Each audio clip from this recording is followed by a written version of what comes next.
Exhumation de Franco, les organisateurs de l'oubli ont mis 40 ans à obtenir l'impunité. Le gouvernement espagnol a décidé de déplacer les restes du dictateur Franco hors de son mausolée de la vallée de Los Caídos, vallée de ceux qui sont tombés, à 50 km de Madrid, pour en faire un lieu de réconciliation.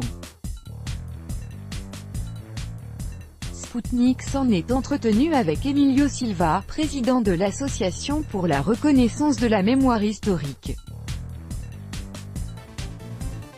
L'élite politique espagnole, qu'elle soit de gauche ou de droite, était directement liée aux familles proches de la dictature, a rappelé Emilio Silva dans un entretien accordé à Sputnik. Les organisateurs de l'oubli ont mis 40 ans à obtenir l'impunité. C'est qu'aucun coupable de violation des droits de l'homme sous la dictature ne s'est jamais retrouvé sur le banc des accusés, a déclaré l'interlocuteur de l'agence, paraphrasant le poète argentin Juan Gelman. Et de rappeler que depuis les 15 dernières années, avec le lancement du programme d'exhumation de corps des fosses communes, les parents des victimes du franquisme devenaient de plus en plus actifs. Durant 40 ans, un système comparable à l'apartheid a régné sur l'Espagne. Il n'était pas du tout facile pour les vaincus de la guerre civile de 1936 à 1939 d'entrer dans une école supérieure, d'être embauchés dans une entreprise privée, dans une banque ou dans une ONG, a expliqué le militant. Selon ce dernier, des centaines de milliers d'Espagnols ont dû émigrer. Entre 1960 et 1970, 1,7 million de personnes ont émigré, c'était essentiellement les enfants des vaincus, a précisé M. Silva.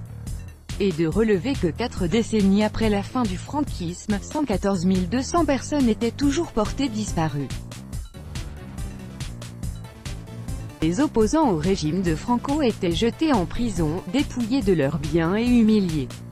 Ils n'ont même pas été vaccinés contre la poliomyélite. Nous sommes le pays avec le plus grand nombre de fosses communes après le Cambodge, s'est indigné l'interlocuteur de Sputnik.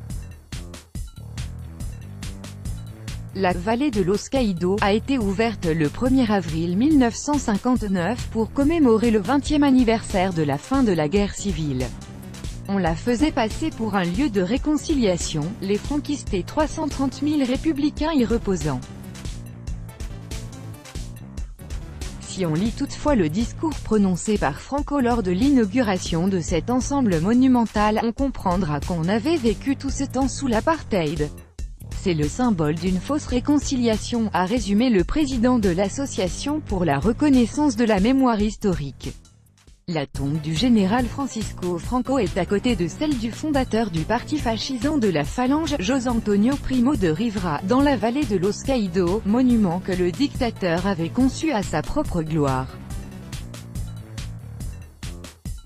Plus de 4 décennies après sa mort, en 1975, ses restes en seront exhumés pour être enterrés à nouveau plus intimement auprès de sa famille.